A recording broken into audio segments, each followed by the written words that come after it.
हमारे young blood बच्चे, युवा लोग, इन सबको और मजदूर, कामगार, सब लोगों को मैं हाथ जोड़ के प्रार्थना करता हूँ कि ये टाइम में अगर 2024 में ये इलेक्शन के बाद कोई इलेक्शन होने वाला नहीं है, क्योंकि ये इलेक्शन में अगर हम लोग बीजेपी के साथ में जाएंगे तो हमारे गले में मटका और कमर को ये झाड़ू बांधने वाले हैं। और ये टाइम में वो संविधान में बदल करना चाहते हैं, मनुस्मृति जो है वो लाने वाले हैं। वो मनुस्मृति का चक्कर चल रहा है। इसीलिए मैं हाथ जोड़ के सबको प्रार्थना करता हूँ ये टाइम 2024 में एक बार महाविकास आघाड़ी को साथ में लेके चले।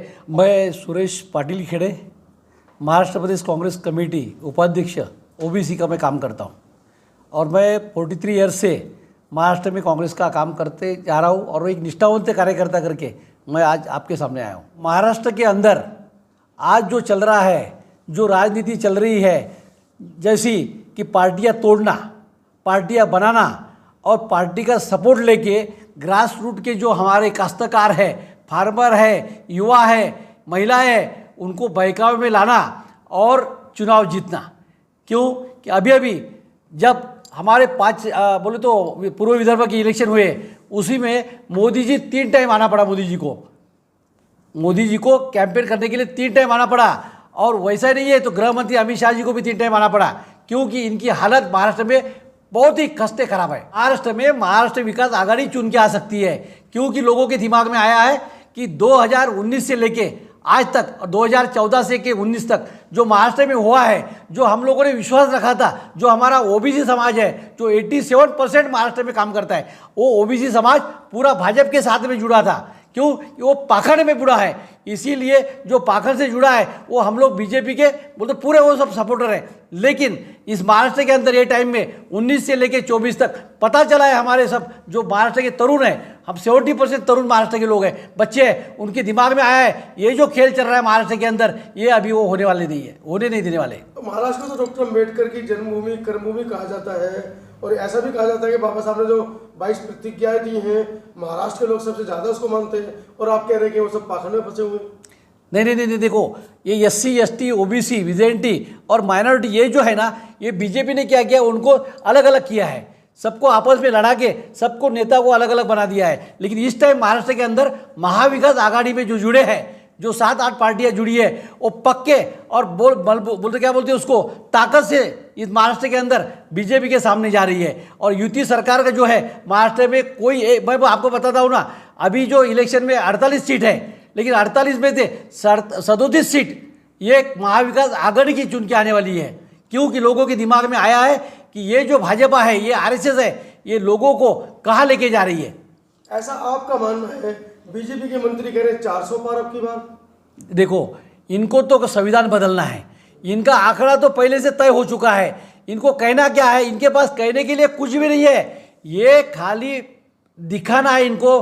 पब्लिक के जो बोलते हैं ना जादूगर रहता है ना, जो जादू का खेल बताने के पहले सब लोगों को जब इकट्ठा करता है, वैसा इनका चल रहा है 400 के पार। लेकिन क्यों? इनके लोग कुछ बोल रहे हैं। हेगड़े क्या बोल रहे हैं, कर्नाटक वाले, कि हमको 400 पार होने के बाद संविधान बदलना है। हमारी पंकजा मुंडे क्या बोल रही है कि संविधान बदलना है। संविधान कब बदलेंगे? ये फ्रेम जो है, संविधान की जो फ्रेम है, इसको ये ढांचे को हाथ नहीं लगा सकते, लेकिन अंदर जो है वो बदलाव कर सकते हैं। लेकिन कभी उनके बाद 29 स्टेट के CM हो देंगे वजह, लेकिन 29 CM तो इनके पास आएंगे नहीं। इसीलिए उनका नाटक चल रहा है कि हमको 404 चाहिए करके। आप जिस पार्टी का जिक्र कर रहे हैं, महाराष्ट्र आघाड़ी पार्टी, जो भी नाम आप बता रहे हैं, कौन उसके अध्यक्ष हैं, क्या है, क्या पार्टी की बैकग्राउंड है? महाविकास आघाड़ी हमारे नानाजी पटोले साहब है। महाविकास आघाड़ी के जो है हमारे 3 पार्टी है आज जो हम काम कर रहे हैं। एक कांग्रेस पार्टी है, एक राष्ट्रवादी पार्टी शरद पवार साहब की पार्टी है, और एक उद्धव जी ठाकरे की शिवसेना है।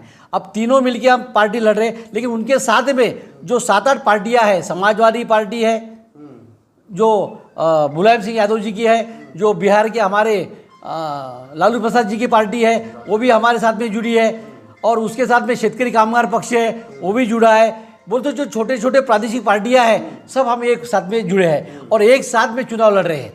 और ये चुनाव में प्रकाश राव अम्बेडकर का क्या रोल रहने वाला है इस बार? ये बहुत ही बढ़िया सवाल आपने किया है, क्योंकि प्रकाश जी अम्बेडकर ने आज तक चुनाव होने तक आज 6 महीने से वो कांग्रेस पार्टी के साथ में जुड़े थे।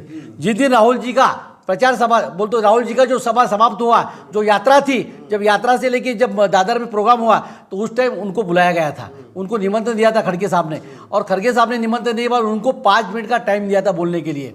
लेकिन उन्होंने क्या लेक्चर दिया था वहाँ, उन्होंने ऐसा कहा है कि मैं पार्टी के साथ में हूँ, मैं पार्टी के साथ में हूँ, लेकिन मैं आपके साथ में आगाड़ी नहीं कर सकता हूँ, क्योंकि उनकी जो डिमांड है हर दिन उनकी डिमांड बदलती गई है।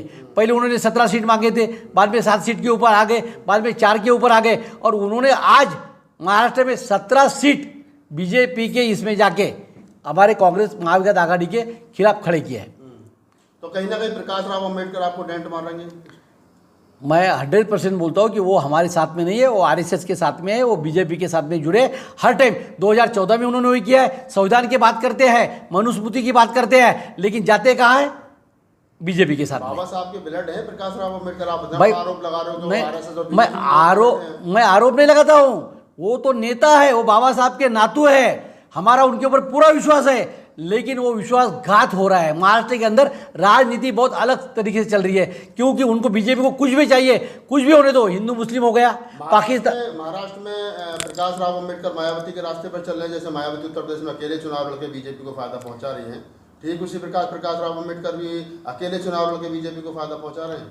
अकेले लड़के बीजेपी को फायदा पहुंचा रहे, लेकिन मायावती का जो आपने जिक्र किया वैसा नहीं। महाराष्ट्र जो है ना, वो काश्तकार हमारे पढ़े लिखे बच्चे लोग हैं, वो बाबा साहब अम्बेडकर के नातू करके, खाली अकोला डिस्ट्रिक्ट में ये प्रकाश अम्बेडकर जी का काम है, वहाँ उनकी नगर पालिका उनके ताबे में, जिला परिषद उनके ताबे में है, क्योंकि नगर पालिका में तो भाजपा ने उनको सपोर्ट किया है।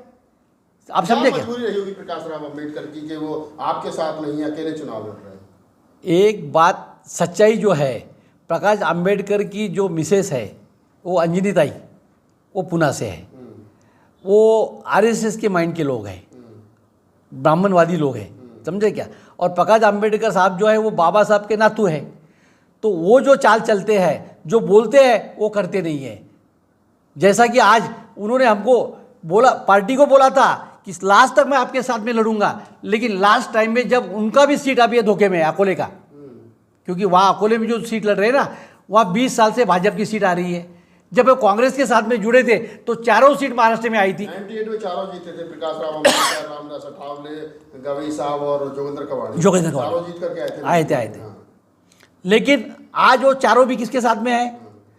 प्रकाश अम्बेडकर जी भाजपा के साथ नहीं है, लेकिन अंदरूनी वो जुड़े हैं। वो जो आपने इनका जिक्र किया आठवले साहब, तो उनके साथ में ही है। दूसरी बात रह गई वो हमारे जोगेंद्र कवाड़ी साहब, वो भी उनके साथ अभी चले गए हैं।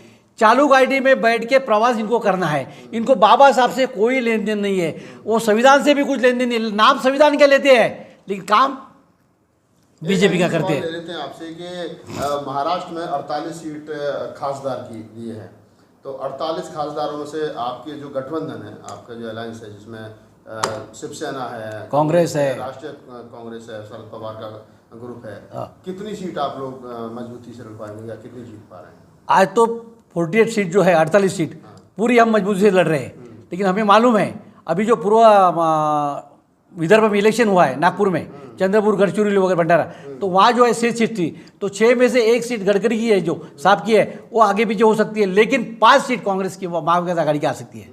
और महाराष्ट्र में माहौल है, महाराष्ट्र में माहौल है कि महाराष्ट्र की सोच ये है कि कुछ भी होने दो, क्योंकि जैसा इन्होंने उद्धव जी ठाकरे को धोखा दिया है बीजेपी ने, तो कम से कम आज जो आदमी नाके पे बोलता नहीं है, रास्ते पे बोलता नहीं है, लेकिन उस दिन वो ईवीएम मशीन के टाइम में, जो वोटिंग के टाइम में वो बोलेगा, तो 15% कम से वोट ज़्यादा मिलने वाले महाविकास आघाड़ी को। वैसे ही पवार साहब का हुआ, शरद पवार साहब का, जो अजित पवार साहब ने धोखा दिया है, उसीलिए उनके भी 8-10% सीट जो है वो तो ये है वोटिंग है, वो भी बढ़ने वाली है। एकनाथ शिंदे और अजित पवार दो लोग ऐसे जिन्होंने पार्टी तोड़ करके बीजेपी के समर्थन में चले गए, तो अजित पवार को या फिर एकनाथ शिंदे को जनता जवाब देगी वोट के रूप में? जरूर, क्योंकि जो तरुण है ना, आज जो दिख रहा है आपको, जो भाजपा दिखा रही है ना, वो चेहरा नहीं है, वो ख्याल में रखो। अभी मोदी का चेहरा काम करने वाला नहीं है ना, वो और अपने इसके अमित शाह का चेहरा काम करने वाला नहीं है। हिंदुत्व का चेहरा महाराष्ट्र में काम करने वाला नहीं है, क्योंकि महाराष्ट्र जो है ना, ये सांस्कृतिक, समझे क्या, सुसंस्कृत ऐसा राज्य है, स्टेट है। वहाँ के फार्मर लोगों को आपने देखा होगा क्या हो गया दिल्ली के जो दिल्ली गेट पे बैठे थे, वो हरियाणा के फार्मर थे, यूपी के फार्मर थे, जो यहाँ से जो जमा हुए थे, उनकी हालत क्या हो गई है। आज हमारे महाराष्ट्र के अंदर हमारी जो कपास है, जबकि वो 12,000 का भाव देने वाले थे 14 में, आज क्या भाव है? 6-7-8 हज़ार रुपये का भाव कपास को मिल रहा है। वो हमारा धान है, उसको कौन सा भाव मिल रहा है? हमारा सोयाबीन जो है वो 6,000 रुपये से जा रहा था 13 के पहले, आज कौन से भाव में जा रहा है? 3,000 3,500 में बिक रही है। क्योंकि सभी लोग जो है ना पूरे बीजेपी के इसमें आश्वासन में आए थे, हिंदू मुस्लिम हिंदुत्व, समझे क्या, राम मंदिर। आपको लग रहा है कि हिंदुत्व का जो मुखौटा है वो लोगों के मन मस्तिष्क से हट रहा है, या आप लोग हटाने में कामयाब हो पाए? नहीं, हम नहीं, ये सोशल मीडिया जो है ना, इन्होंने ये अच्छा काम किया है। ये जो हिंदुत्व का जो चेहरा था ना, जो मुखौटा वो पहन के घूम रहे थे, पूरा राम मंदिर बनने के बाद साफ हो गया। क्योंकि देखो, अब मैं आपको बताता हूँ कि 4 लाख लोगों के हम घर दे रहे हैं, पंतप्रधान आवास योजना घर दे रहे हैं, ले वैसा ही हुआ है। जबकि राम का उंगली पकड़ के मोदी जी जा रहे थे, ऐसे बड़े बड़े पोस्टर लगाए गए थे पूरे महाराष्ट्र, पूरे देश के अंदर, कि उनको घर देने के लिए। जैसे हम लोग को उन्होंने घर दिया है, जो SC ST OBC NT को जैसा आधा कर दिया है, हमारे जो घर आवास योजना में घर बने ना, उसमें खिड़की नहीं है, दरवाजा नहीं है, छत नहीं है, वैसा राम जी का हुआ था।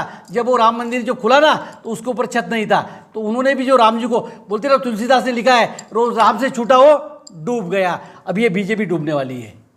क्या कहना चाहोगे महाराष्ट्र के वोटर्स के लिए कि किस प्रकार से आप कोई मैसेज देना चाहेंगे? मैं सब हमारे फार्मर लोग, हमारे यंग ब्लड बच्चे, युवा लोग, इन सबको, और मजदूर कामगार सब लोगों को मैं हाथ जोड़ के प्रार्थना करता हूँ कि ये टाइम में अगर 2024 में ये इलेक्शन के बाद कोई इलेक्शन होने वाला नहीं है, क्योंकि ये इलेक्शन में अगर हम लोग बीजेपी के साथ में जाएंगे तो हमारे गले में मटका और कमर को ये झाड़ू बांधने वाले हैं। और ये टाइम में वो संविधान में बदल करना चाहते हैं, मनुस्मृति जो है वो लाने वाले हैं। वो मनुस्मृति का चक्कर चल रहा है, इसीलिए मैं हाथ जोड़ के सबको प्रार्थना करता हूँ ये टाइम 2024 में एक बार महाविकास आघाड़ी को साथ में लेके चले और ये होने वाले इलेक्शन में महाविकास आघाड़ी को विजय करें।